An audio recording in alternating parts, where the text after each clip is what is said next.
What's going on, guys? Back again. So, as you guys seen this morning, I put a small clip up of the new 5.56 AR pistol, 7.5 inch.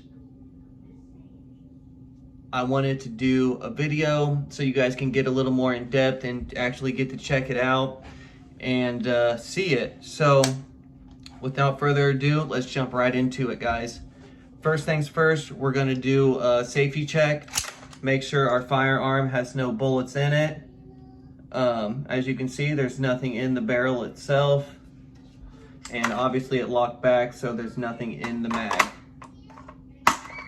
So, do not try this at home, guys.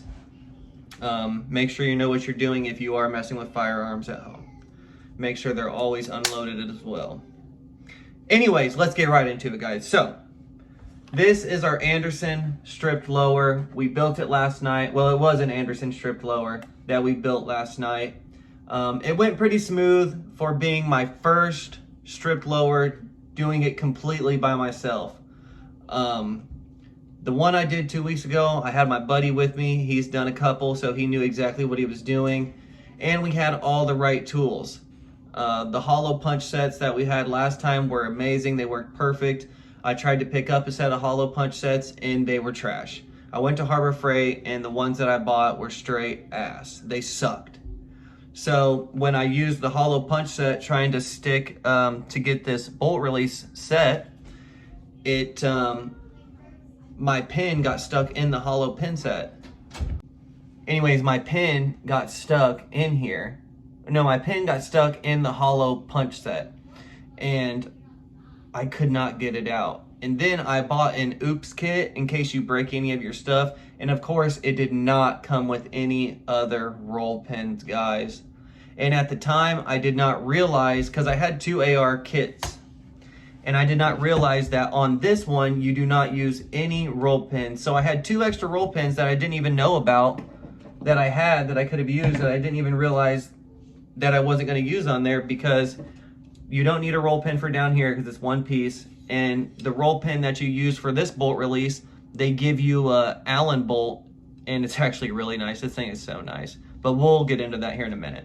But pretty much I had two extra ones and I didn't even realize it. So that sucked, but luckily I got the roll pin out of the hollow punch and I got it to work. I got it through there, thank God.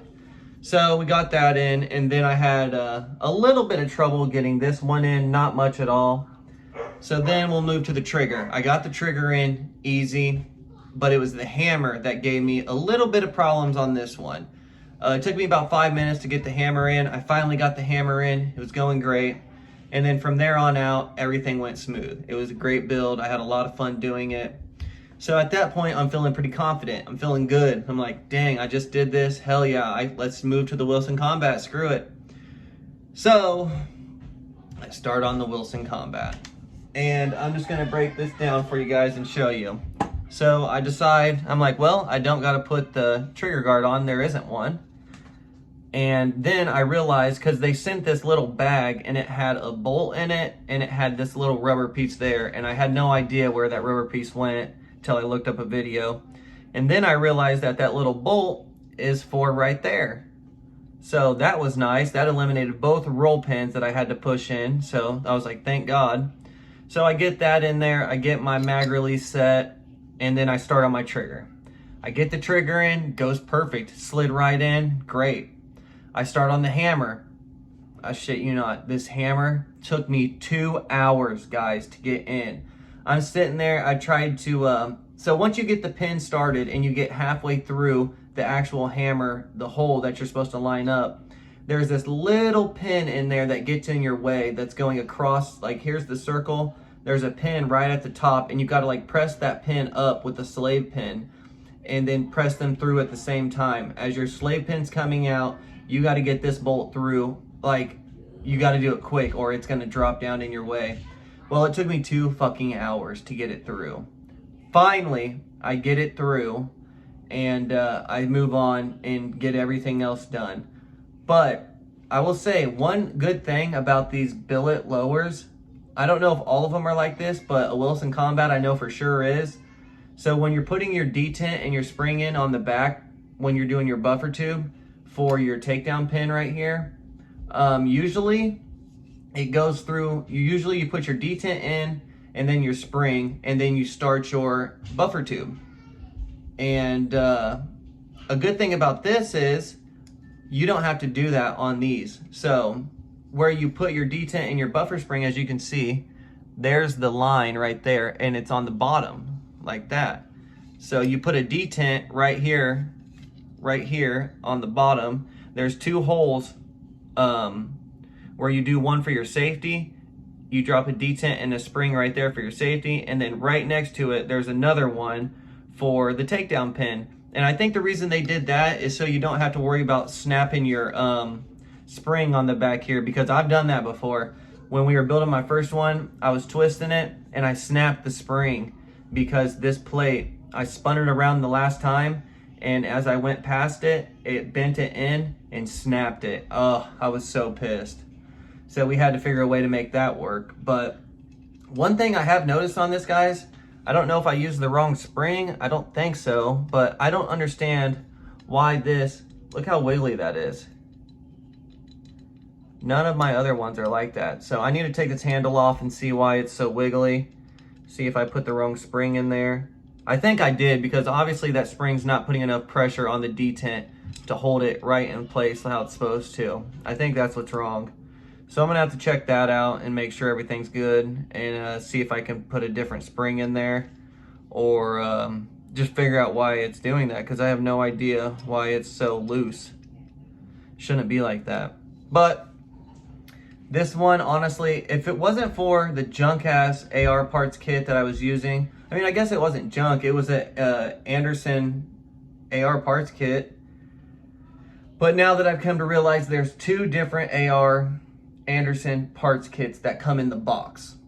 There's one you can get where the trigger is black, and then there's one that you can get where the trigger is silver.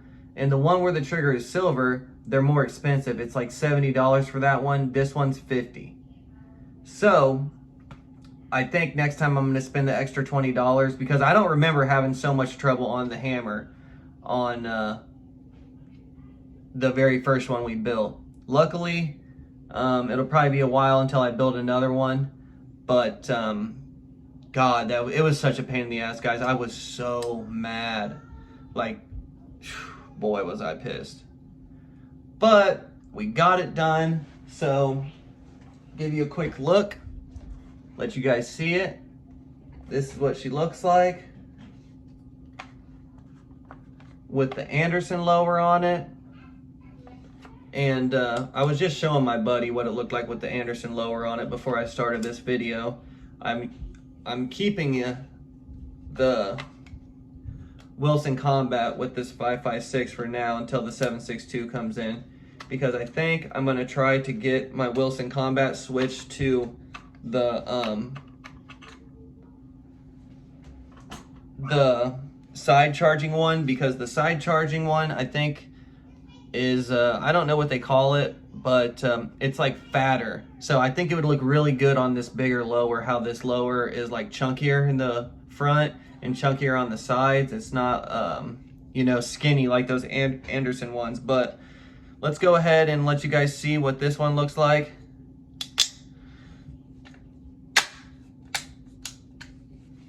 I mean, look at that, guys. This thing looks so nice.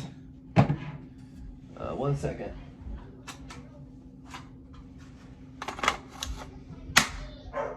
So you got a flared magwell on there. A little bit of a flare to it, I guess. But